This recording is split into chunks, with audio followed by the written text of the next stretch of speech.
Hello साथियों, नमस्कार।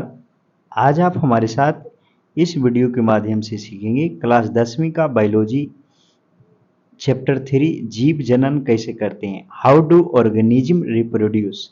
तो आप हमारे साथ अंत तक बने रहेंगे। इसमें इस चैप्टर से जो भी ऑब्जेक्टिव आए हुए हैं या आने की संभावना है, हम उसका सारा अध्ययन ऑब्जेक्टिव के माध्यम से करेंगे। तो अगर ये वीडियो आपको हेल्पफुल लगता है तो आप चैनल को सब्सक्राइब करें ताकि अगले वीडियो का नोटिफिकेशन आप तक पहुंच सके। तो आइए शुरू करते हैं पहला ऑब्जेक्टिव से। पहला सवाल, चैप्टर का नाम है जीव जनन कैसे करते हैं। जीव जनन कैसे करते हैं, हाउ डू ऑर्गेनिज्म रिप्रोड्यूस, मतलब अपने जैसा संतान उत्पन्न करने को रिप्रोड्यूस कहते हैं। तो जीव किस तरह से जनन करते हैं, इसका सारा ऑब्जेक्टिव हम अध्ययन करेंगे। तो पहला सवाल है कि हाइड्रा में किसके द्वारा अलैंगिक जनन होता है। तो आपको याद रखना है कि हाइड्रा में अलैंगिक जनन होता है, अर्थात उसमें जनन में हाइड्रा में लिंग भाग नहीं लेता है, तो उसको अलैंगिक जनन कहते हैं। उसमें नर और मादा की आवश्यकता नहीं होता है, तो हम उसको अलैंगिक जनन कहते हैं। तो हाइड्रा में किस विधि के द्वारा जनन होता है, तो आपको यह याद रखना है कि हाइड्रा में मुकुलन के द्वारा अलैंगिक जनन होता है। आगे बढ़ते हैं। दूसरा नंबर सवाल है, लड़कों में यौवनावस्था के लक्षण को नियंत्रण करने वाले कौन सा हार्मोन है। जो लड़कों में यौवनावस्था के लक्षण को नियंत्रित करता है, उससे उससे लड़कों में यौवनावस्था का लक्षण पता चलता है। ऑप्शन है प्रोजेस्टेरोन, एस्ट्रोजन, टेस्टोस्टेरोन, प्रोलैक्टिन। तो दो का जो सही जवाब होगा वह बताना है कि कौन सा वो हार्मोन है। इसका सही जवाब होगा टेस्टोस्टेरोन। टेस्टोस्टेरोन की वजह से लड़कों में यौवना अवस्था का लक्षण दिखाई पड़ते हैं। अगला सवाल है कि निम्नलिखित में से कौन लैंगिक जनन संचारित रोग नहीं है। लैंगिक जनन संचारित रोग उसको कहते हैं जो जबकि संभोग की क्रिया असुरक्षित तरीके से किया जाता है, तो उसमें लैंगिक जनन रोग हो जाता है। तो कौन कौन है, तो एड्स लैंगिक जनन संचारित रोग है।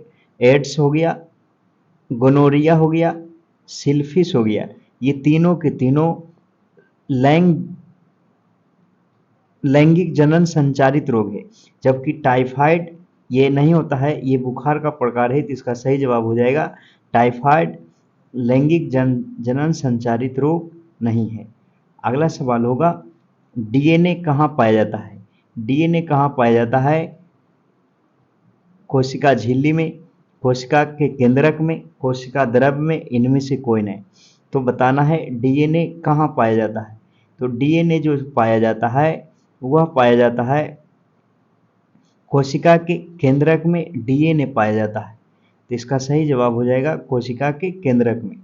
आगे बढ़ते, बीजांड की दीवारें मोटी होकर के क्या बनाती है। तो बीजांड की जो दीवारें होती है वह मोटी होकर के क्या बनाती है, इसका जवाब बताना है।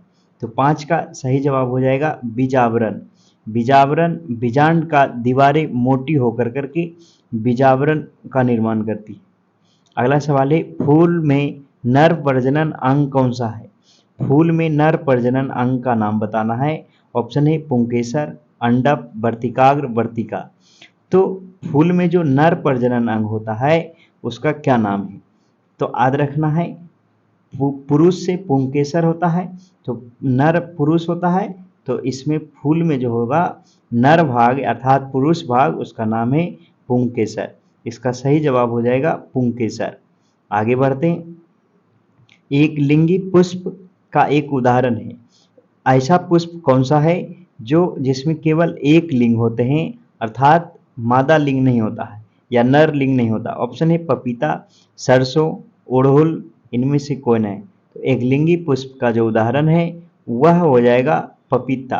पपीता का जो पुष्प होता है वह एक लिंगी होता है। इसका सही जवाब हो जाएगा पपीता। अगला सवाल है, महिलाओं में मासिक चक्र की अवधि होता है।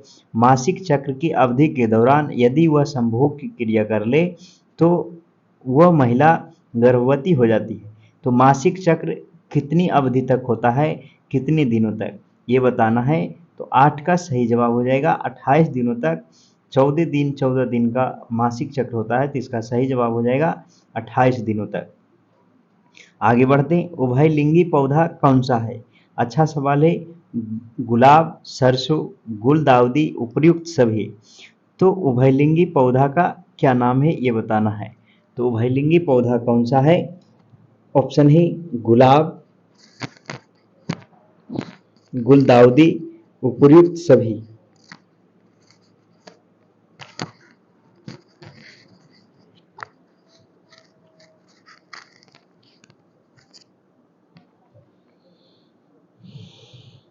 तो उभयलिंगी पौधा का नाम हो जाएगा सरसों।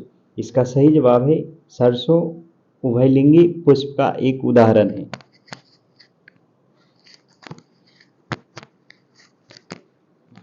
अगला सवाल होगा 10 नंबर, बेकरी वाले खमीर और अमीबा में किस विधि द्वारा अलैंगिक जनन होता है? तो बेकरी बनाने में जो खमीर और अमीबा का प्रयोग करते हैं उसमें किस विधि के द्वारा अलैंगिक जनन होता है? तो 10 का सही जवाब हो जाएगा द्विखंडन। इसका सही आंसर है द्विखंडन। आगे बढ़ते, पुंकेसर के आगे वाले भाग को क्या कहते हैं? पुंकेसर का जो अग्रभाग होता है उसका क्या नाम है? वर्तिका, परागकोश, परागनली। तो 11 का सही आंसर होगा परागकोश। पुंकेसर के आगे वाले भाग को परागकोश के नाम से जानते हैं। इसका सही जवाब हो जाएगा परागकोश। अगला सवाल है, डीएनए का पूरा नाम क्या है? Deoxyribonucleic acid. DNA अनुवांशिकता का इकाई इसको कहते हैं। तो इसका सही जवाब हो जाएगा डीऑक्सी राइबो न्यूक्लिक एसिड। तो 12 का सही जवाब होगा option C, deoxyribonucleic acid. इसका सही आंसर है डीऑक्सी राइबो न्यूक्लिक एसिड।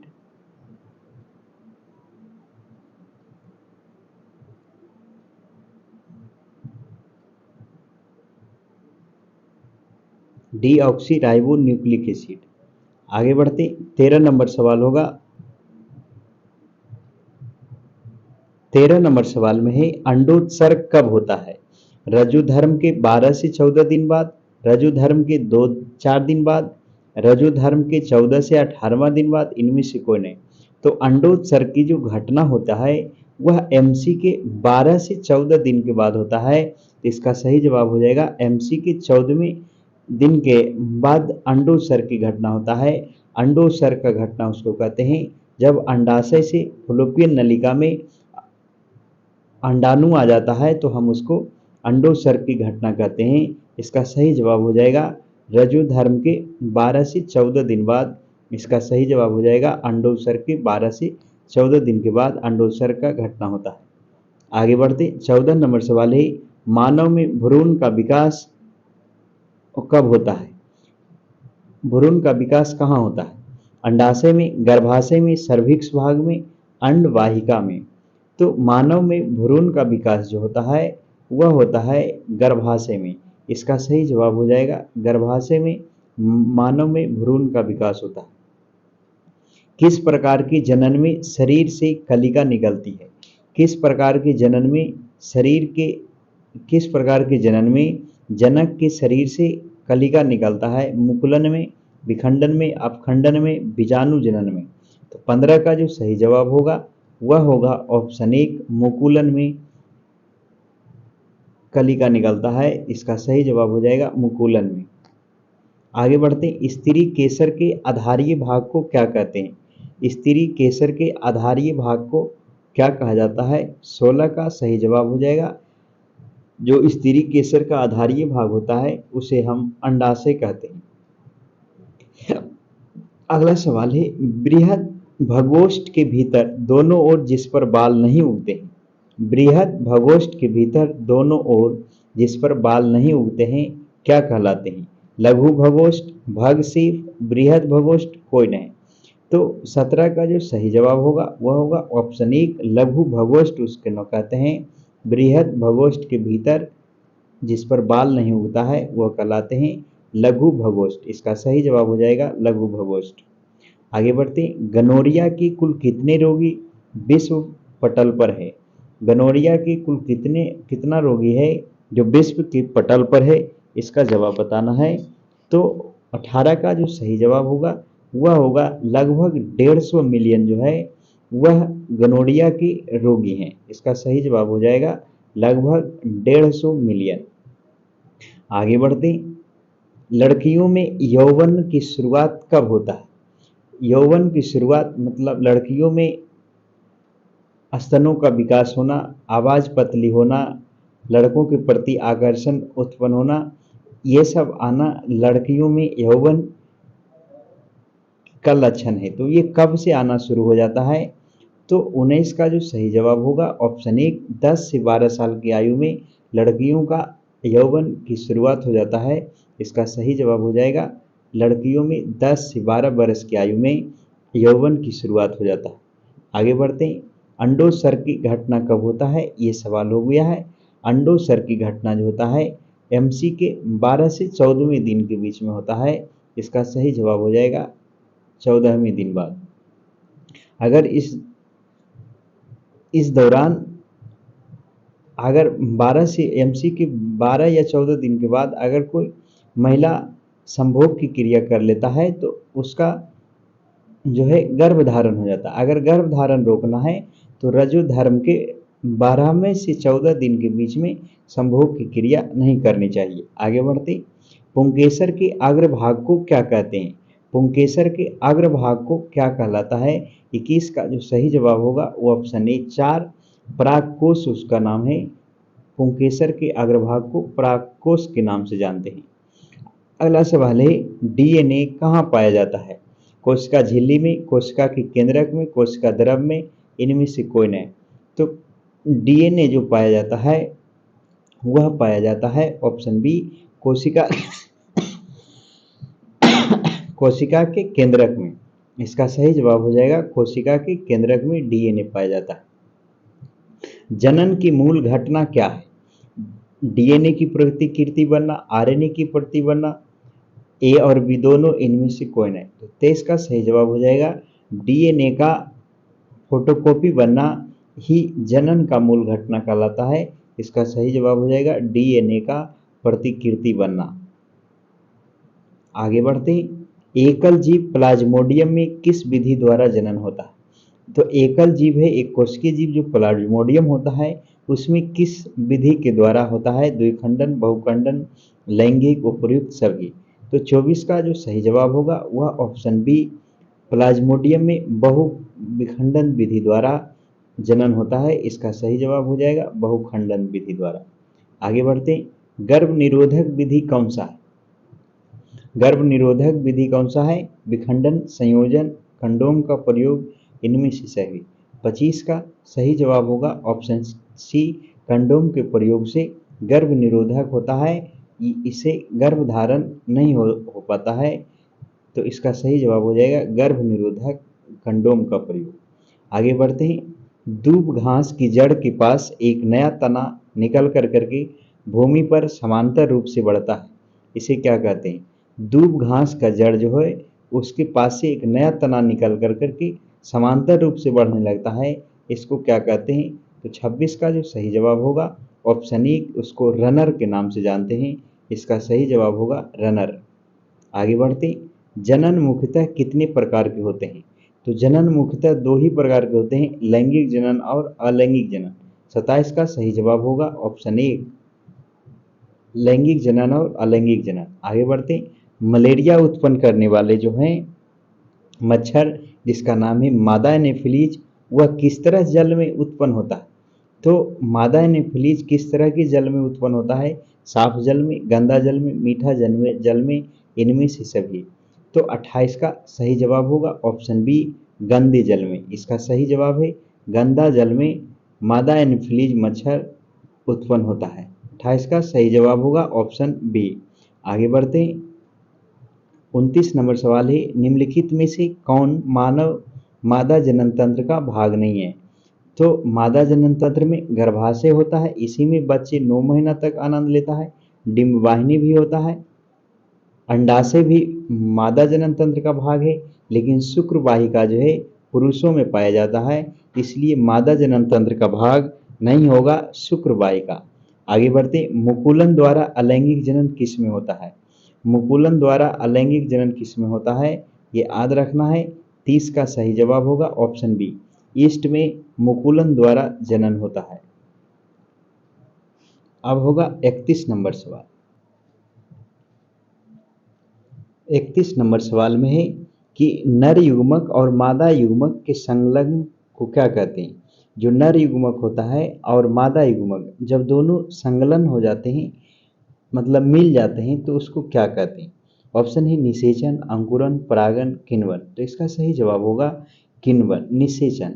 निषेचन कहते हैं जब नर युग्मक अर्थात शुक्राणु और मादा का अंडाणु जब दोनों का फर्टिलाइजेशन हो जाता है तो उसको हम निषेचन के नाम से जानते हैं। इसका सही जवाब होगा ऑप्शन एक, निषेचन के नाम से जानते हैं। आगे है, फूल में प्रजनन अंग कौन सा होता है?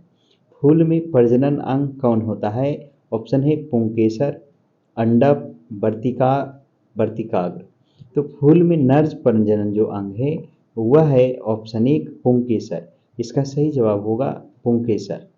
आगे बढ़ते, अंडाणु निषेचित होता है। अंडाणु निषेचित कहाँ होता है ये बताना है। योनि में, गर्भाशय में, फलोपियन नलिका में, अंडाशय में।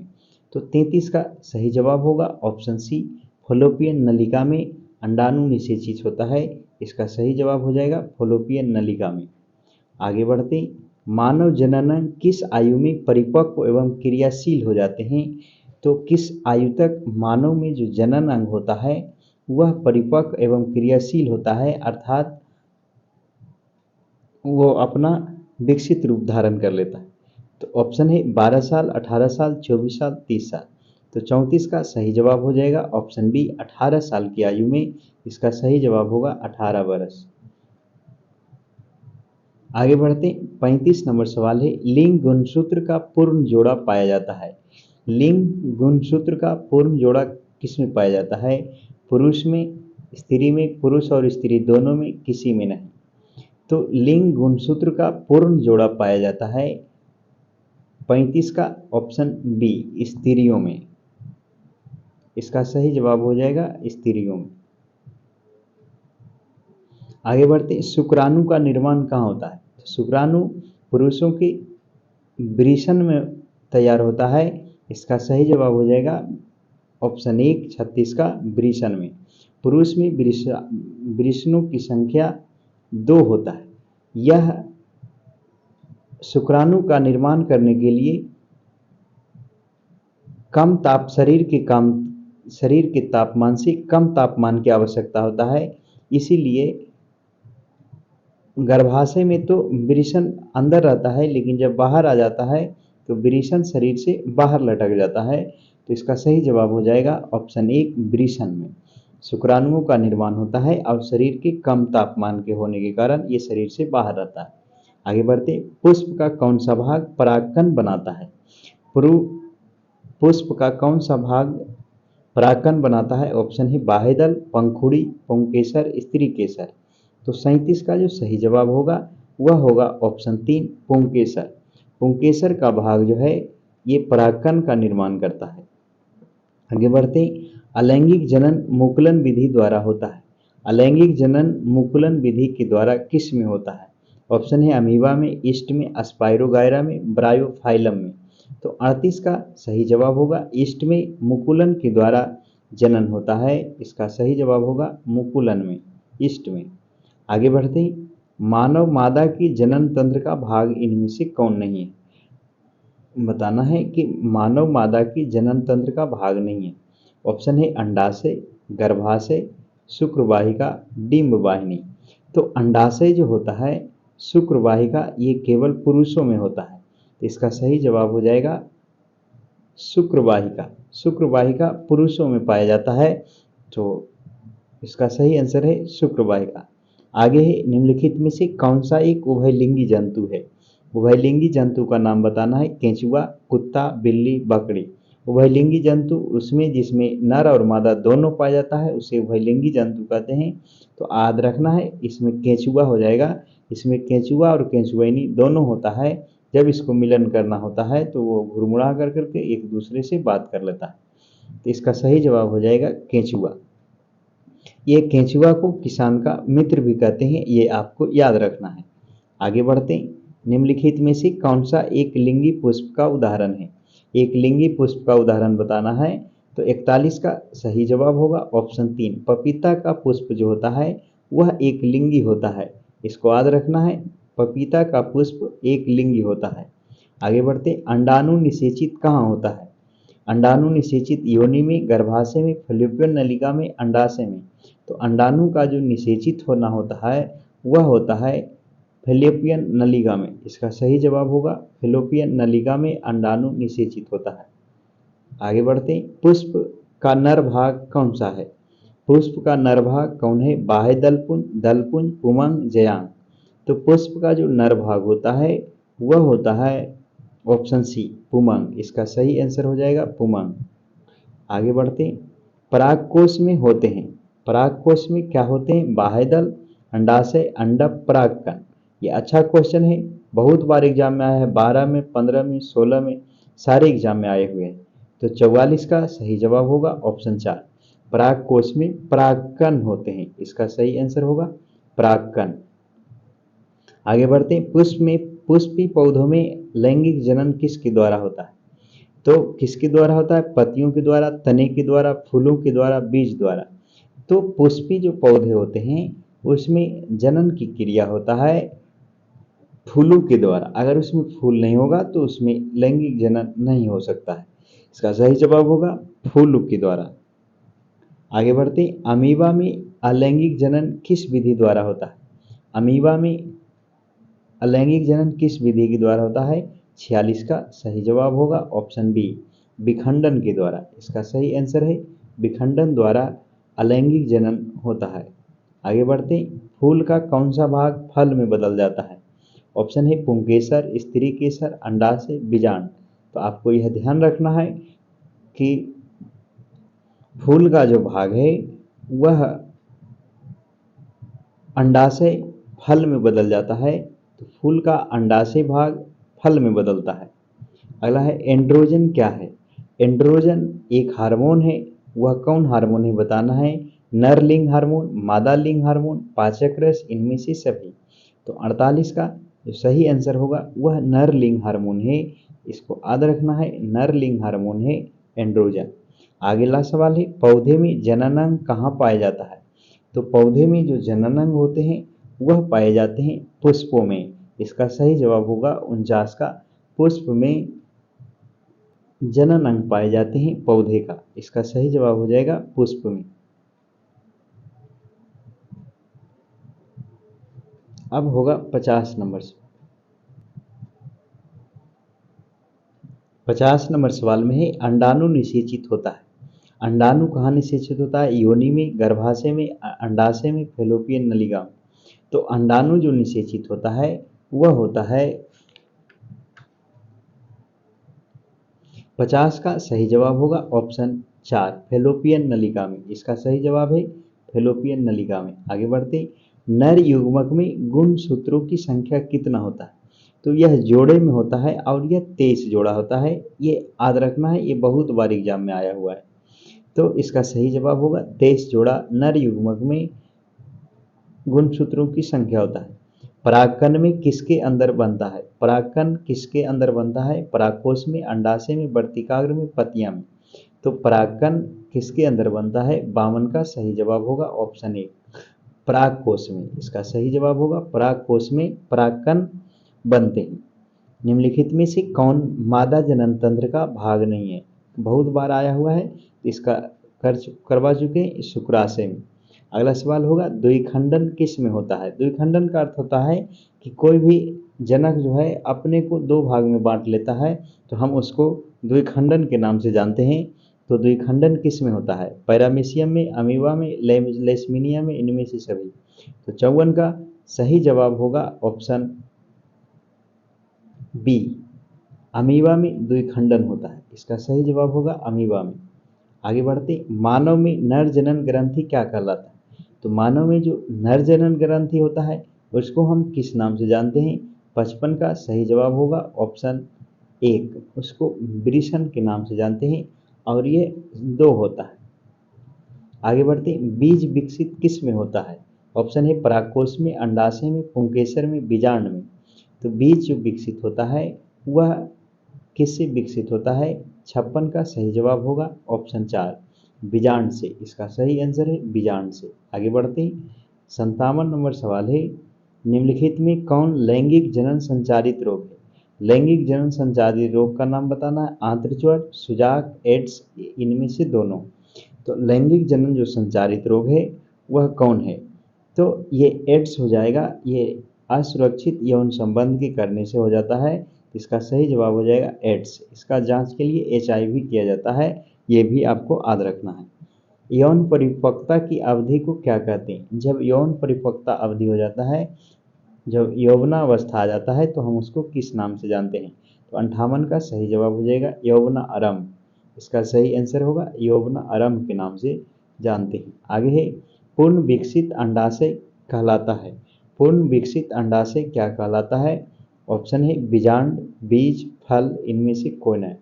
तो जो पूर्ण विकसित अंडाशय होता है उसको हम किस नाम से जानते हैं? 59 का सही जवाब होगा ऑप्शन 3, इसको फल के नाम से जानते हैं। अगला है, एक स्त्री में लिंग गुणसूत्र मिलते हैं। तो एक स्त्री में कौन सा लिंग गुणसूत्र होते हैं ये बताना है। 60 का सही जवाब होगा ऑप्शन बी, XX जो होता है वह महिला में होता है, जबकि पुरुष में एक X और दूसरा Y होता है। इसका सही जवाब एगो XX महिला में होता है, जबकि पुरुष में X और Y होता है। यदि X का संलयन X के साथ हो जाए तो फिर XX का निर्माण क्रॉस हो जाएगा, तो ये लड़की का निर्माण हो जाता है। अगर X का फिर Y से अगर क्रॉस हो जाता है तो XY उसमें लड़का का निर्माण होता है। आगे बढ़ते हैं, पूर्ण भ्रूण का विकास किस में होता है? अंडाशय में, योनि में, फलोपियन नलिका में, गर्भाशय में। तो भ्रूण का जो विकास होता है वह गर्भाशय में होता है। इसका सही जवाब हो जाएगा गर्भाशय में। आगे बढ़ते हैं, प्रथम मासिक धर्म का प्रकट होना क्या कहलाता है? तो पहली बार जब मासिक धर्म प्रकट होता है तो हम उसे क्या कहते हैं? तो 62 का सही जवाब होगा ऑप्शन 3, मासिक चक्र के नाम से इसको जानते हैं। निम्नलिखित में से कौन कृत्रिम कायिक प्रबंधन की क्रिया विधि है? कलम लगाना, दाब कलम, कलम बंधन, इनमें से सभी। तो कृत्रिम कायिक प्रवर्धन का एक विधि है। 63 का सही जवाब होगा ऑप्शन 4, इनमें से सभी।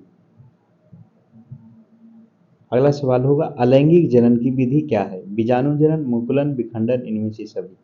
तो अलैंगिक जनन का इसमें सारे हो जाएंगे, तो 64 का सही जवाब हो जाएगा उपर्युक्त सभी अलैंगिक जनन की विधि है, इसमें से लिंग भाग नहीं लेता है। साथियों, तो इस वीडियो में हमने आपको टोटल 64 ऑब्जेक्टिव का अध्ययन किया। मेरा ऐसा अनुमान है कि अगर आप इसको बार बार रिपीट कर करके देख लेते हैं तो आपसे एक भी क्वेश्चन छूटने की संभावना नहीं रहता है। इसमें सारे ऑब्जेक्टिव जो आए हुए हैं या आ सकते हैं वो सारे हमने इसमें कवर किए। हमें उम्मीद है कि आपको ज़रूर ये हेल्पफुल लगा होगा। तो ये वीडियो देखने के लिए आपको बहुत बहुत धन्यवाद। Thank you very much.